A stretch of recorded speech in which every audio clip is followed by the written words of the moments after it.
अरे सुना तुमने, महारानी और राजकुमारी की मौत इतनी रहस्यमय ढंग से हुई है कि पूरे राजमहल में हड़कंप मचा हुआ है।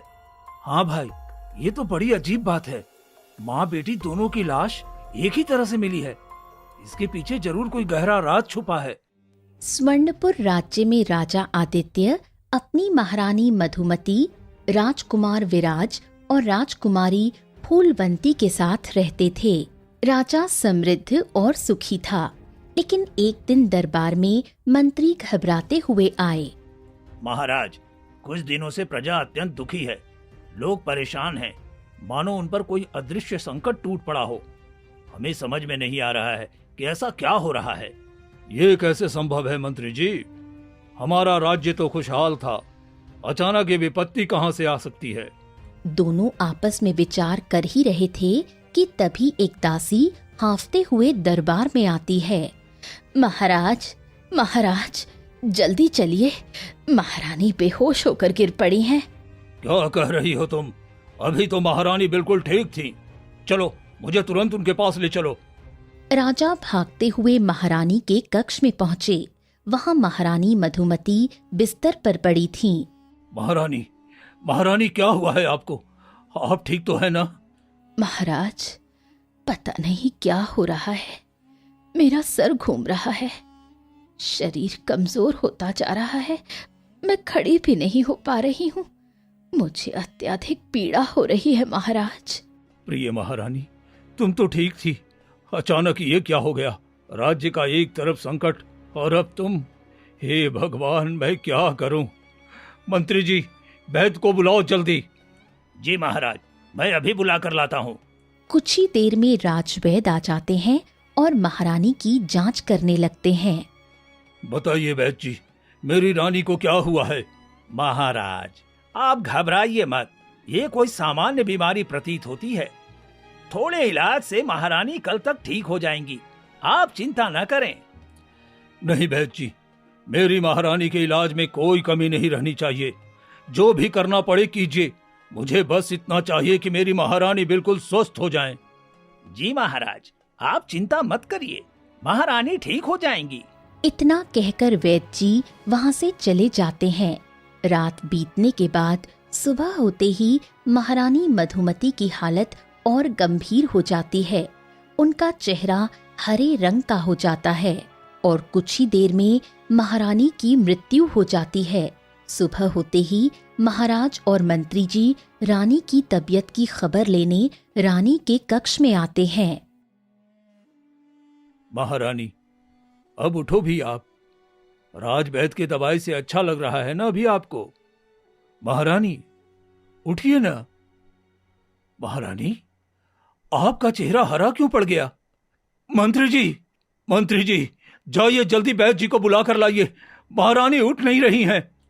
जी अभी जाता हूँ महाराज। मंत्री जाकर राजवैद्य को बुला ले आते हैं। महाराज, अब महारानी इस दुनिया में नहीं रही। वैद्य, तुम्हारी इतनी हिम्मत, तुमने मेरी महारानी को मार दिया। अगर तुमने कल सच बताया होता तो मैं अपनी रानी को किसी और वैद्य के पास ले जाता। आज तुम्हारी लापरवाही से मेरी प्राण प्रिय मुझे छोड़कर चली गई। मैं तुम्हें जिंदा नहीं छोड़ूंगा। महाराज, विश्वास कीजिए, ये साधारण बीमारी थी, लेकिन ये मृत्यु रहस्यमयी है, क्योंकि ये देखिए, आपकी महारानी के चेहरे का रंग हरा पड़ चुका है। ये मौत अचानक हुई है, इसमें कोई गहरा रहस्य छिपा है महाराज। महाराज, अभी आप शांत हो जाइए, ये निश्चित ही साधारण मौत नहीं है। इसी बीच राजकुमार विराज और राजकुमारी फूलवंती दौड़ते हुए कक्ष में आते हैं और अपनी माँ को मृत देखकर फूट फूट कर रोने लगते हैं। पिताजी, माँ को क्या हो गया? वो हमें क्यों छोड़कर चली गईं? माँ, उठो ना, हमें अकेला मत छोड़ो। पुत्र, मुझे भी समझ में नहीं आ रहा, तुम्हारी माँ बिल्कुल ठीक थी, अचानक उनकी मृत्यु कैसे हो गई? ये सब मेरी समझ से परे है। महारानी मधुमती की मृत्यु के बाद पूरा राजमहल शोक में डूब गया। कई दिन तक महल में सिर्फ उदासी रही। एक दिन राजा आदित्य अकेले बाग में बैठे थे। उनके चेहरे पर गहरी उदासी थी। तभी मंत्री पास आकर कहते हैं, महाराज, आप इतने उदास क्यों बैठे हैं? क्या बात है जो आपको और भी ज्यादा व्याकुल बना रही है? मंत्री जी, मैं क्या करूं? मुझे हर समय अपनी महारानी की याद आती है। उनके बिना यह जीवन मुझे बोझ लग रहा है। अब उनके बिना रहा नहीं जाता। दरबार की चहल पहल भी फीकी हो गई है और राजकाज में भी मेरा मन नहीं लगता।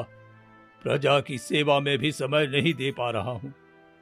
मैं बार बार सोचता हूं कि मैं ये सब छोड़ दूं। महाराज, मैं आपकी पीड़ा को समझ सकता हूं, परंतु जब जो समय चला गया उसे रोक नहीं सकता। हमें हिम्मत रखनी होगी और राज्य की जिम्मेदारी निभानी होगी। मंत्री जी, यही तो सबसे कठिन है मेरे लिए। ये राजगद्दी अब मुझे भारी लगने लगी है। मैं सोच रहा हूं ये गद्दी छोड़ दूं और अपने पुत्र विराज को ही युवराज से राजा घोषित कर दूं। महाराज, यदि आपका मन सचमुच इतना व्यथित है तो ये निर्णय उचित ही होगा, परंतु एक बार आप युवराज विराज से वार्तालाप अवश्य कर लें। आप ठीक कह रहे हैं मंत्री जी। जाइए, राजकुमार को बुला कर लाइए। मैं उनसे बात करना चाहता हूँ। फिर कुछ ही देर में मंत्री राजकुमार को लेकर आते हैं। पुत्र, तुम्हारी माँ की मृत्यु ने मुझे भीतर तक तोड़ दिया है। अब इस राज्य गद्दी पर बैठना मेरे लिए कठिन हो गया है। मैं चाहता हूँ कि तुम राजकाज संभालो और इस राज्य को आगे बढ़ाओ। पिताजी, ये आप क्या कह रहे हैं? आपके होते हुए मैं राजा कैसे बन सकता हूं? आप इस राज्य के आधार हैं। आपकी छत्र छाया के बिना ये गद्दी सुनी है। मैं आपके रहते हुए यह स्थान ग्रहण नहीं कर सकता। पुत्र, ये जिद मत करो और मुझसे ये जिम्मेदारी नहीं उठाई जाती। ये प्रजा अब तुम्हें अपना राजा मानकर ही सुरक्षित महसूस करेगी। तुम्हें ही ये दायित्व संभालना होगा। युवराज, आपके पिताश्री की स्थिति आप देख रहे हैं। उनके मन का बोझ बढ़ता जा रहा है। यदि आप ये भार नहीं उठाएंगे तो राज्य असहाय हो जाएगा। आपको अब आगे बढ़ना ही होगा। मंत्री जी, मैं आपकी बात का सम्मान करता हूं, पर मेरे लिए यह संभव नहीं है। जब तक पिताजी जीवित हैं, मैं इस गद्दी पर नहीं बैठ सकता। उनका स्थान कोई नहीं ले सकता।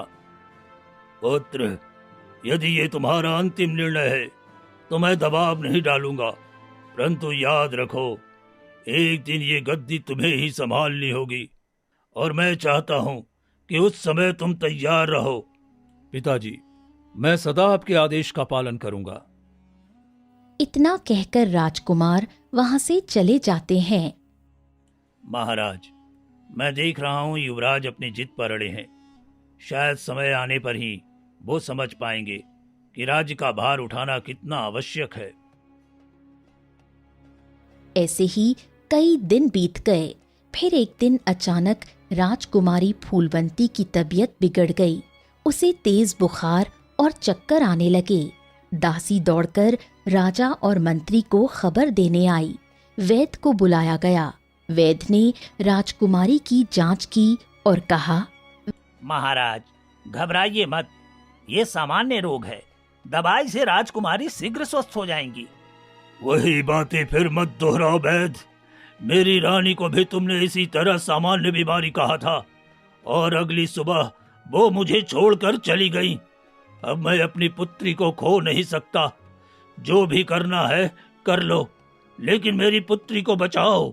वैद्य ने यथाशक्ति उपचार किया, परंतु अगली सुबह राजकुमारी फूलवंती ने भी अंतिम सांस ले ली। नहीं, ये कैसे हो सकता है? पहले मेरी रानी और अब मेरी पुत्री। ये असंभव है। हे भगवान, मेरी दुनिया उजड़ गई। मंत्री, ये सब क्या हो गया?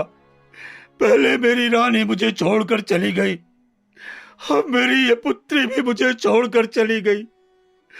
आखिर मैंने ऐसा कौन सा अपराध किया है जो भाग्य मुझे बार बार तोड़ रहा है? महाराज, कृपया शांत हो जाइए। हम जानते हैं कि आपका दुख कितना गहरा है, परंतु धैर्य रखिए। सब कुछ ईश्वर की इच्छा से होता है। नहीं मंत्री, ये ईश्वर की इच्छा नहीं है, ये सब इस वैद की वजह से हुआ है। महाराज, आप मुझ पर संदेह क्यों कर रहे हैं?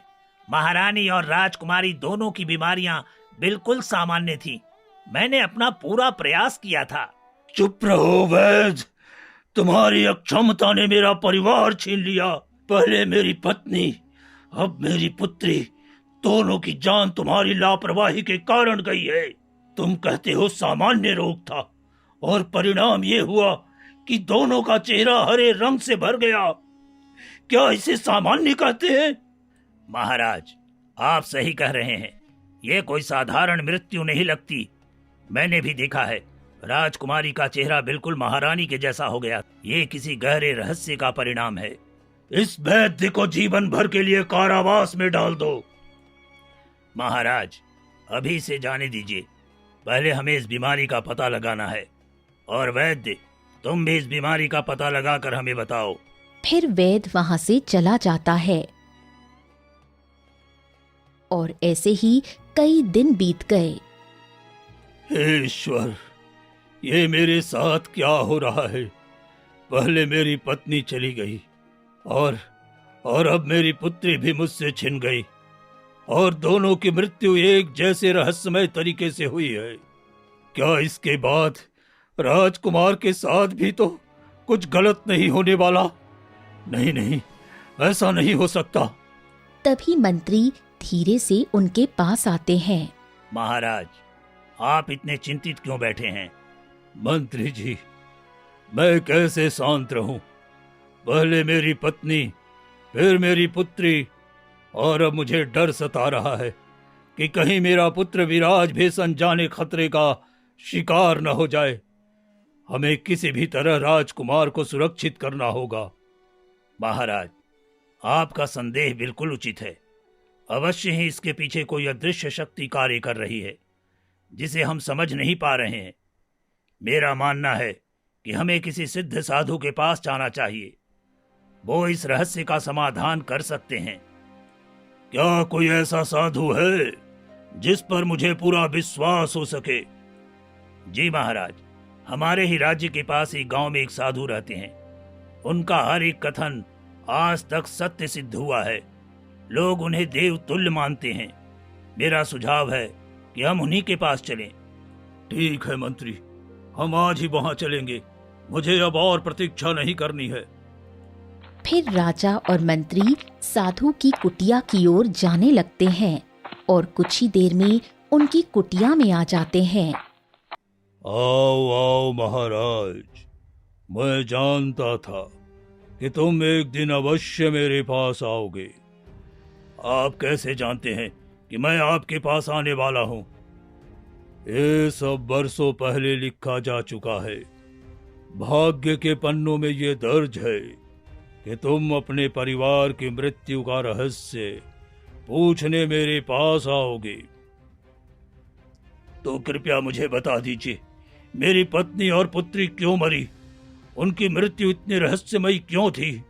उनके चेहरे पर हरेपन का क्या कारण था? महाराज, ये तो बस आरंभ है। अभी तुम्हारे ऊपर और भी बड़ा संकट आने वाला है। तुम्हारी गद्दी छिन जाएगी, तुम्हारा वैभव मिट जाएगा, और तुम एक भिखारी बन जाओगे। नहीं, ऐसा मत कहिए साधु महाराज। ये सब मेरे साथ क्यों हो रहा है?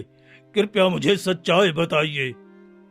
मैं पूरी सच्चाई नहीं बता सकता, पर हाँ, इतना अवश्य कहूंगा कि इस रहस्य की कुंजी एक बूढ़ी औरत के पास है, जो घने जंगल के भीतर रहती है। वही तुम्हें आगे का मार्ग दिखाएगी। आपका धन्यवाद साधु महाराज। मैं उसी ओर प्रस्थान करूंगा। फिर इतना कहकर दोनों कुटिया से निकल जाते हैं। महाराज, यह रहस्य और भी गहरा होता जा रहा है। अब हमें शीघ्र उस बूढ़ी औरत तक पहुंचना होगा। हाँ मंत्री, यही अब हमारा एकमात्र मार्ग है। चलो चले। इतना कहकर दोनों अंधेरे जंगलों से गुजरते हुए एक बूढ़ी औरत की कुटिया तक पहुंचे। अम्मा, मुझे मेरी किस्मत जाननी है। मुझे ये जानना है कि मेरे भाग्य में आखिर लिखा क्या है। मेरी पत्नी और मेरी बेटी रहस्यमय मौत का शिकार हुई। उनके चेहरे हरे रंग से भर गए थे। एक ऐसा श्राप है। कृपा करके मुझे सही मार्ग दिखाइए अम्मा। तुम्हारी पत्नी और तुम्हारी राजकुमारी से एक भयंकर भूल हो गई थी। उसी की सजा अब पूरे राज्य को भुगतनी पड़ेगी। ये आप कैसी बातें कर रही हैं अम्मा? कौन सी भूल? किसका अपराध? किसका रहस्य? मुझे स्पष्ट बताइए। महाराज, उस भूल का संबंध एक मूर्तिकार से है। वही मूर्तिकार तुम्हें आगे का रहस्य बताएगा। जब तक तुम उस मूर्तिकार को खोज नहीं लोगे, तब तक तुम्हें सत्य नहीं मिलेगा। पर याद रखना, यदि देर हो गई तो तुम्हारा सब कुछ छिन जाएगा और तुम सचमुच भिखारी बन जाओगे। मैं आज ही मूर्तिकार को खोज निकालूंगा। फिर राजा और मंत्री राजमहल लौट आए। मंत्री जी, अब हमें किसी भी कीमत पर उस मूर्तिकार को ढूंढना होगा। वो इस रहस्य की कुंजी है। आप बिल्कुल सही कह रहे हैं महाराज। मैं स्वयं गांव जाकर मूर्तिकार को खोज निकालूंगा। इतना कहकर मंत्री गांव की चौपाल की ओर निकल पड़े। गांव की चौपाल पर कुछ लोग इकट्ठा होकर धीमे स्वर में बात कर रहे थे। तभी मंत्री ने उनके पास आकर कहा, अरे भाई, मुझे बताइए, इस गांव में मूर्तिकार कौन है? उसका घर कहाँ है? मुझे उससे कुछ जरूरी काम है। मुझे नहीं पता मंत्री जी, मैं उसके बारे में कुछ नहीं जानता। कैसी बातें करते हो? तुम गांव के आदमी हो और तुम्हें अपने ही मूर्तिकार के बारे में पता नहीं है? मैं सच कह रहा हूँ, मुझे कुछ नहीं मालूम। मुझसे मत पूछो मंत्री जी, मैं उसका नाम भी नहीं लेना चाहता। इतना कहकर दोनों गांव वाले वहां से जल्दी जल्दी चले गए, जैसे किसी अनहोनी से डर रहे हों। ये क्या हो रहा है? लोग मूर्तिकार के नाम लेने से ऐसे क्यों कांप रहे हैं? मंत्री ने हिम्मत नहीं हारी और आगे जाकर 2-3 और ग्रामीणों से पूछा, पर किसी ने कोई जवाब नहीं दिया और सब उसका नाम सुनते ही भाग गए। हे भगवान, ये सब इतने डरे हुए क्यों हैं? कोई भी मूर्तिकार के बारे में बोलने को तैयार क्यों नहीं है? क्या ये कोई साधारण व्यक्ति नहीं है? इतना कहकर मंत्री वापस महल लौट आया। क्या हुआ मंत्री जी? क्या तुम्हें मूर्तिकार का कुछ पता चला? नहीं महाराज, मैंने चौपाल और पूरे गांव में ढूंढा। कई गांव वालों से पूछा, पर कोई भी मूर्तिकार का नाम तक नहीं सुनना चाहता। सब लोग डर जाते हैं और वहां से भाग खड़े होते हैं, मानो उसके नाम लेने से कोई अनहोनी घट जाएगी। मुझे तो कुछ समझ में नहीं आ रहा। हे ईश्वर, अब क्या होगा? आखिर ये कौन है जो पूरे गांव के लोगों के दिलों में इतना भय पैदा करता है? महाराज, अब रात होने वाली है, आप थोड़ा विश्राम कीजिए। सुबह हम फिर इस विषय पर विचार करेंगे। ठीक है मंत्री। फिर राजा आदित्य गहरी नींद में सो गए, लेकिन जब सुबह उनकी आंखें खुली तो उन्होंने पाया कि वो महल में नहीं बल्कि एक टूटी फूटी झोपड़ी में है। अरे, ये क्या हो गया? ये झोपड़ी, ये फटे पुराने कपड़े, ये मेरे शरीर पर ये कैसा वेश है? हे भगवान, मैं सचमुच भिखारी हो गया। मैं कहाँ हूँ मंत्री जी? मंत्री जी, तुम कहाँ हो? राजकुमार विराज, तुम कहाँ हो पुत्र? राजा ने चारों ओर देखा, लेकिन वहां सिर्फ खाली झोपड़ी थी। हे भगवान, अब मैं क्या करूं? मैं सब कुछ खो चुका हूँ। शायद अब वही बूढ़ी अम्मा मुझे आगे का रास्ता दिखा सकती है।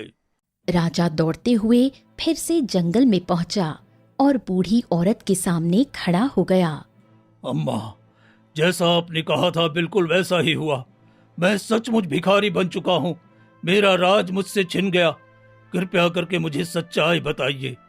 वो मूर्तिकार कौन है और ये सब क्या हो रहा है मेरे साथ? महाराज, तुम्हारा राज्य कहीं नहीं गया है, बल्कि अब तुम उस जीवन को जी रहे हो जिसे तुमने भुला दिया था। तुम एक मूर्तिकार के रूप में जी रहे हो। ये आप क्या कह रही हैं अम्मा? मैं एक मूर्तिकार का जीवन कैसे जी सकता हूँ? मैं तो इस राज्य का महाराज हूँ।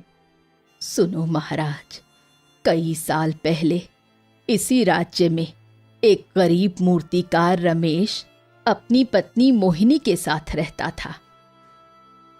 अरे रमेश भाई, आपकी बनाई हुई मूर्तियां तो सच में गजब की होती हैं। मुझे भी एक मूर्ति चाहिए। कितने सिक्के की दोगे?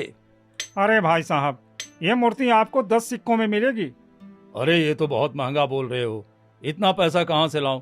6 सिक्के में दे दो भाई। लेकिन भाई इतनी मेहनत लगती है, लकड़ी, औजार, रंग, सब का खर्चा आता है। 6 सिक्कों में तो मेरा कुछ भी नहीं बचेगा भाई। देखो, मुझे मूर्ति बहुत पसंद है रमेश भाई। अगर आप 6 में नहीं दोगे तो मेरा दिल टूट जाएगा। अच्छा ठीक है, ले जाओ, 6 सिक्के ही दे दो। भगवान तुम्हारा भला करें। गांव वाला खुशी खुशी मूर्ति लेकर चला जाता है। तभी रमेश की पत्नी मोहिनी वहां आकर गुस्से में कहती है, हे भगवान, ये क्या कर दिया आपने? गांव वाले आपके भोलेपन का फायदा उठाते हैं और आप समझते नहीं। 10 सिक्के की चीज 6 में बेच दी। ऐसे कैसे घर चलेगा? आप मुनाफा कमाना ही नहीं चाहते। हर बार लागत जितना ही पैसा ले लेते हो, फिर हम आगे कैसे बढ़ेंगे? भाग्यवान ग्राहक भगवान का रूप होता है, हम उसे मना तो नहीं कर सकते ना। मूर्ति तो है, फिर बना लेंगे। यही तो बात है जो मुझे बिल्कुल पसंद नहीं आती। आप कभी अपने परिवार के बारे में क्यों नहीं सोचते? अगर अच्छे से कमाते तो हम एक पक्का घर बनाते और एक अच्छी सी दुकान खोल लेते, फिर अच्छी जिंदगी जीते। लेकिन आप तो हर समय दान पुण्य में लगे रहते हो। मुझे आप पर बहुत गुस्सा आता है। अरे भगवान, गुस्सा मत करो, चलो खाना दे दो, बहुत भूख लगी है। खाना? घर में तो सब्जी तक खत्म हो गई है। देखती हूँ, जो है वही बना देती हूँ। इतना कहकर मोहिनी घर में चली जाती है। तभी एक भूखा प्यासा व्यक्ति वहां आता है। ए भाई, अरे कई दिनों से भूखा हूँ, कुछ खाने को तो दे दीजिए, मैं बहुत परेशान हूँ। भाई, अगर मैं तुम्हें सिर्फ खाना दे दूंगा तो तुम आज खा लोगे, फिर कल भूखे रहोगे। कोई काम धंधा क्यों नहीं कर लेता है? अरे भैया, हमारे पास न पैसा है और न खाने का कोई उपाय ही है। फिर मैं कहाँ से धंधा करूं? कोई सेठ मुझे काम पर भी नहीं रखता, तो मैं क्या करूं? इस हालत में तो मांग कर ही खाना पड़ेगा ना। ठीक है, मैं तुम्हारी मदद करता हूं। देखो, ये मूर्तियां ले जाओ, इसे बाजार में बेच देना, तुम्हें अच्छे पैसे मिल जाएंगे और उसी से अपना जीवन अच्छे से बिताना। क्या क्या सच में आप इतना कर देंगे मेरे लिए भैया? मैंने सुना था आप बहुत बड़े दिल वाले हो, आज खुद देख भी लिया। मैं आपका एहसान कभी नहीं भूलूंगा भैया, कभी नहीं भूलूंगा। फिर व्यक्ति सारी मूर्तियां लेकर चला जाता है। तभी मोहिनी आती है और देखती है कि सारी मूर्तियां गायब हैं। हे भगवान, अभी तो कई सारी मूर्तियां रखी थी, सब कहाँ गई? एक बेचारा भूखा आदमी आया था, मैंने सोचा उसे खाना दे दूं, तो आज तो खा लेगा, पर मूर्तियां देकर उसका भविष्य बना दूंगा, इसलिए मैंने उसकी थोड़ी सी मदद कर दी। तुम चिंता मत करो, मैं और मेहनत करके मूर्तियां बना लूंगा। हद हो गई जी, पहले तो गांव वालों को आधे दाम में मूर्तियां दे देते हो, अब मुफ्त में भी बांटने लगे। अगर ऐसे ही करते रहे तो एक दिन हम खुद भिखारी बन जाएंगे। अरे तुम क्यों गुस्सा करती हो भाग्यवान? मैंने तो सिर्फ एक जरूरतमंद की मदद की है। बस बहुत हो गया, मैं अब और सहन नहीं कर सकती। कभी अपने घर की चिंता नहीं की, कभी हमारे भविष्य की परवाह नहीं की। अगर यही चलता रहा तो मैं एक दिन आपको छोड़कर चली जाऊंगी। इतना कहकर मोहिनी अंदर चली जाती है। रमेश उदास होकर जंगल की ओर निकल पड़ता है और एक पेड़ के नीचे बैठ जाता है। हे भगवान, मैं क्या करूं? मेरी पत्नी ठीक ही तो कहती है। मैं मेहनत तो बहुत करता हूं, पर अपने भोले स्वभाव के कारण सब गंवा देता हूं। न घर बन पाया, न परिवार को खुश रख पाया। अब क्या करूं? उसी समय उसे एक घायल तोता पेड़ के नीचे मिलता है। फिर रमेश उस तोते को उठा लेता है। अरे, ये तोता तो बुरी तरह से घायल पड़ा है। अगर यहीं छोड़ दूं तो मर जाएगा, और घर ले जाऊंगा तो मोहिनी फिर से नाराज होगी। पर नहीं, मैं इसे यूं मरते हुए नहीं देख सकता। गुस्सा करे तो करे, मैं इसे घर ले जाऊंगा। रमेश तोते को उठाकर घर ले आता है। मोहिनी देखती है और फिर गुस्से में फट पड़ती है। हे भगवान, अब तो जानवरों को भी घर लाने लगे। पहले पैसे बांटे, फिर मूर्तियां बांटी, अब जंगल के जानवरों की मदद में लग गए। ये सब क्या है जी? मैं तंग आ चुकी हूँ इस दरिया दिली से। भाग्यवान, ये बेचारा तो बहुत घायल था। अगर मैं इसे छोड़ देता ना तो ये वहीं मर जाता। बस, अब मैं आपके साथ एक पल भी नहीं रह सकती। रहिए आप अपनी दानवीरता के साथ। मैं मायके जा रही हूँ। जब सबकी मदद करने से मन भर जाए तब मैं आ जाऊंगी। इतना कहकर मोहिनी घर छोड़कर चली जाती है। रमेश टूटे दिल के साथ वहीं खड़ा रहता है। अगली सुबह रमेश उठकर तोते की तरफ जाता है। चलो जरा उस तोते को देखता हूँ। कल रात तो बहुत घायल था, पता नहीं अब कैसा होगा। जैसे ही वो पास जाता है, तोता बैठा हुआ दिखता है और उसके सारे घाव भर चुके थे। अरे ये कैसे हो सकता है? कल तो ये अधमरा पड़ा था और आज बिल्कुल ठीक हो गया। नहीं, ये मैं सपना देख रहा हूँ शायद। नहीं रमेश, ये सपना नहीं है। तुम बोल रहे हो? ये कैसे संभव है? क्योंकि मैं कोई साधारण तोता नहीं हूँ, मैं तिलस्मी तोता हूँ। तिलस्मी तोता? हाँ, और जान लो, मैं तुम्हारे दिल की अच्छाई और ईमानदारी की वजह से बच पाया हूँ। तुमने अपनी पत्नी मोहिनी के नाराज होने के बावजूद मुझे मरने नहीं दिया। तुम्हारी यही दरियादिली तुम्हारा भाग्य बदल देगी। भाग्य? लेकिन मुझे तो बस एक छोटा सा दुकान चाहिए जहाँ मैं अपनी मूर्तियाँ बेच सकूं, और एक अच्छा सा घर, ताकि मोहिनी खुश रह सके। वो सब मिलेगा रमेश, लेकिन पहले तुम्हें मेरी बात मानकर 2 मूर्तियाँ बनानी होंगी। मूर्ति? कैसी मूर्ति? बस बनाओ, जैसा मैं कहूँगा वैसा ही। और याद रखना, दोनों मूर्तियों के हाथों में तलवार जरूर होगी। तलवार मूर्ति के हाथ में? अजीब है, लेकिन ठीक है, अगर यही तेरी इच्छा है तो मैं बना दूंगा। फिर रमेश मूर्तियां बनाने बैठ जाता है। तोता पास बैठकर हर बारीकी बताता है और कई दिन की मेहनत के बाद दोनों मूर्ति बनकर तैयार हो जाती हैं। ये तो बहुत जानी पहचानी सी लग रही है। किसकी शक्ल है ये? वो थोड़ा और ध्यान से देखता है, फिर अचानक ठिठक जाता है। अरे, ये तो महारानी और राजकुमारी जैसी लग रही है, और हाथ में तलवार भी पकड़े है। भाई, तूने मुझसे कैसी मूर्तियां बनवा दी? ये तो बिल्कुल उन्हीं की तरह है। अगर ये उन्होंने देख लिया तो गलत समझेंगी। हाँ रमेश, ये महारानी और राजकुमार की ही मूर्तियाँ हैं, और अब तुम्हारा काम है इन्हें उनके सामने पहुँचाना।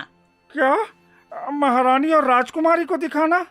अगर नाराज हो गई तो वो मेरी जान भी ले सकती हैं। चिंता मत करो, कल सुबह वो जंगल भ्रमण पर आएंगी, तो मूर्तियाँ उसी रास्ते पर रख देना। ठीक है, जैसा तू कह रहा है वैसा ही करूँगा। अगली सुबह रानी और राजकुमारी अपने सेवकों के साथ जंगल भ्रमण पर आती हैं। अचानक उनकी नजर रमेश की बनाई मूर्तियों पर पड़ती है। ये क्या है? हमारी मूर्ति और हाथ में तलवार? मूर्तिकार, तेरी इतनी हिम्मत कि हमारी तस्वीर बनाकर हमारे हाथों में हथियार दिखाए? तू क्या दिखाना चाहता है कि हम विद्रोही हैं? नहीं महारानी, मेरा कोई बुरा इरादा नहीं था। मैंने तो बस कला के रूप में बना दिया। चुप! हमारे सामने झूठ मत बोल। हमारी इज्जत गिराने की कोशिश करता है। गांव वालों को दिखाना चाहता है कि हम तलवार लेकर घूमते हैं। और ये तोता, ये तो वही है जिसे मैंने मार दिया था। ये यहाँ कैसे? इसका भी तुम्हारे पास होना तुम्हारी साजिश साबित करता है। महारानी, कृपा कीजिए, मैं निर्दोष हूँ। मैंने तो बस वही किया जो मुझे समझ में आया। मेरा कोई अपराध नहीं है। चुप रहो, तुम्हारी इस गुस्ताखी की सजा अभी मिलेगी। दोनों माँ बेटी गुस्से में आकर मूर्तियाँ तोड़ देती हैं। टूटे टुकड़े जमीन पर बिखर जाते हैं। तूने मुझसे महारानी और राजकुमार की मूर्तियाँ क्यों बनवाई?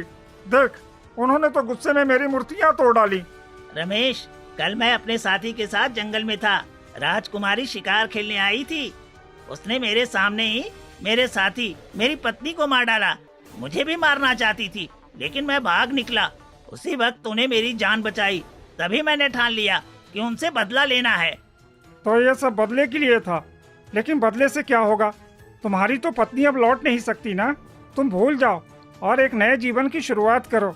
ये बदला लेने से कुछ नहीं होता है। तो सही कहता है रमेश, पर मेरे दिल में आग जल रही है।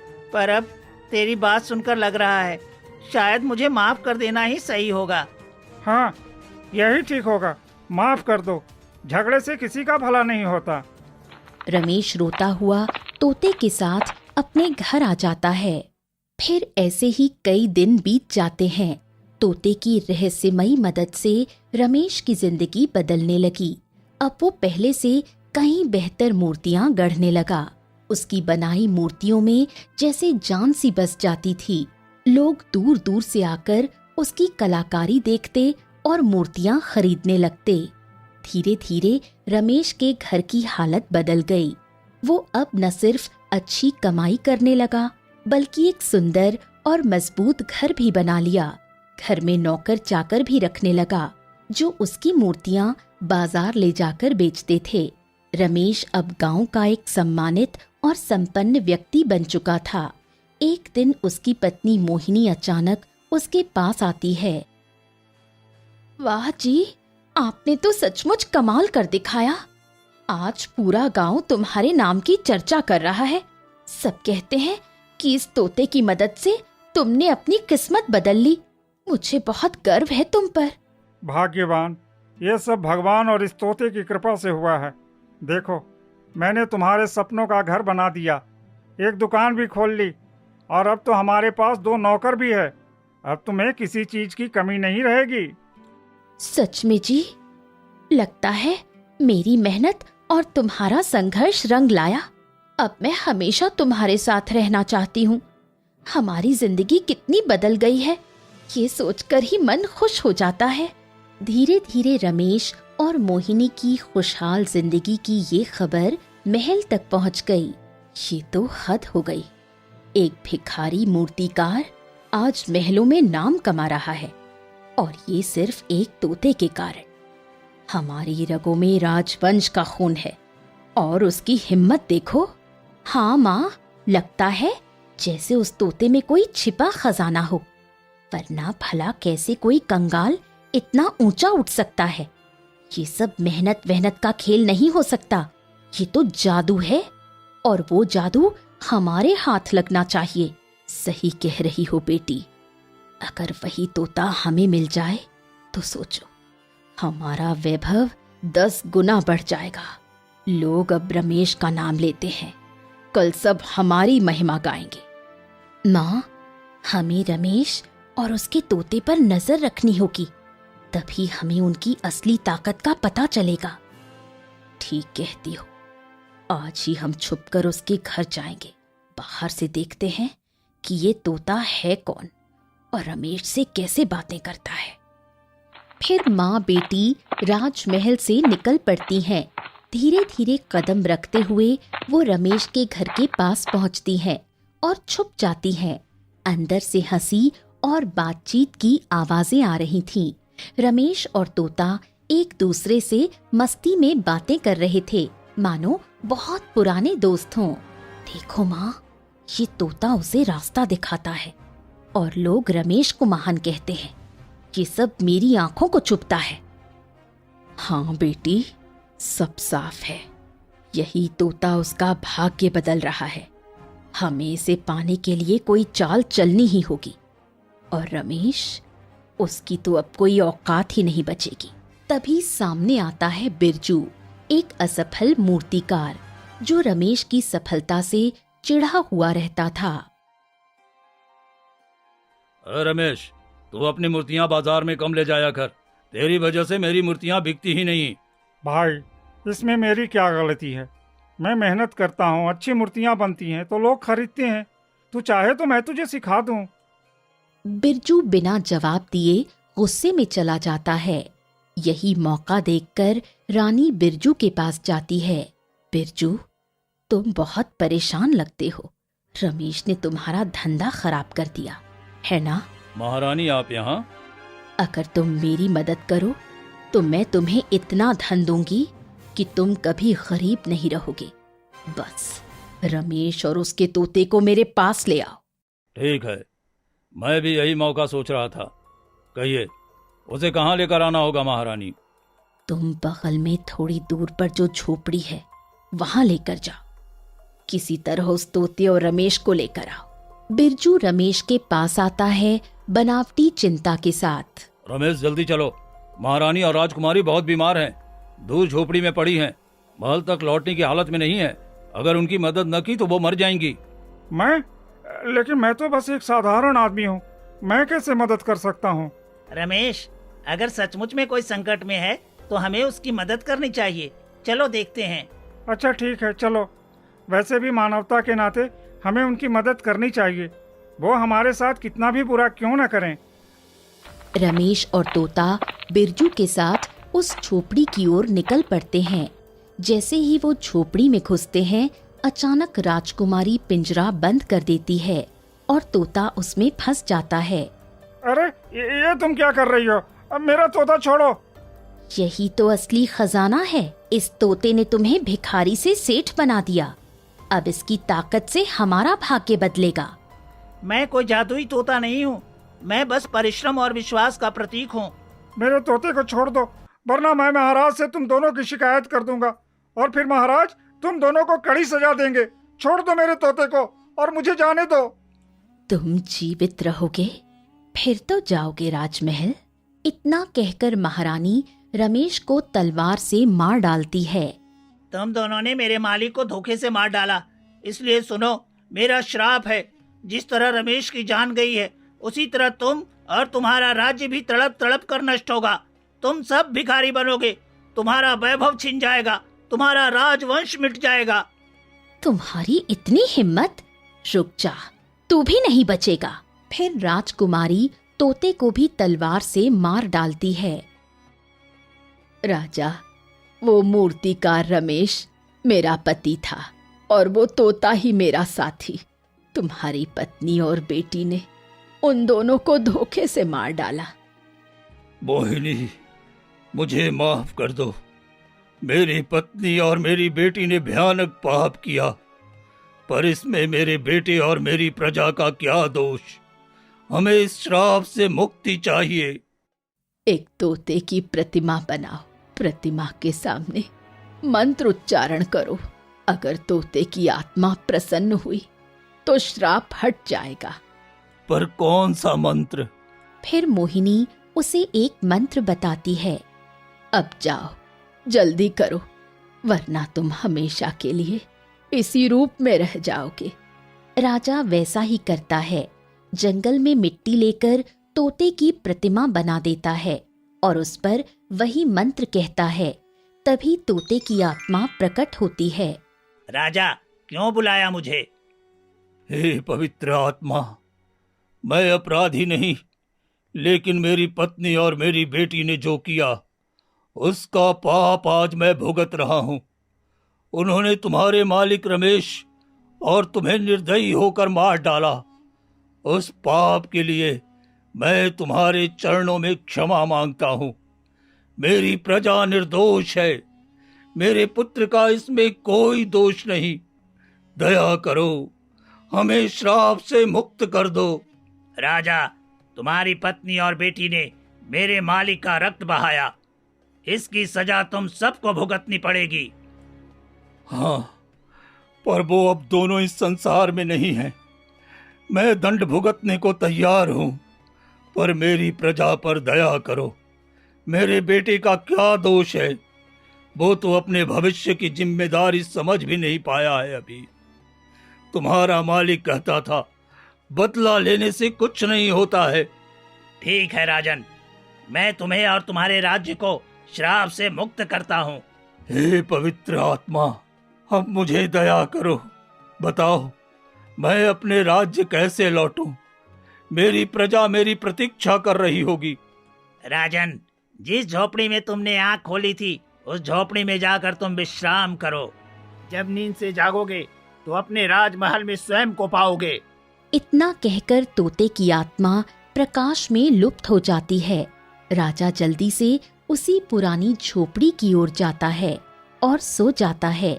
फिर जैसे ही सुबह की किरणों के साथ ही जब राजा आंख खोलता है तो अपने दरबार में होता है। उस दिन के बाद से राजा अपनी प्रजा को हमेशा अच्छे और न्याय के रास्ते पर चलना सिखाता है और अपने पुत्र के साथ खुशी खुशी रहने लगता है।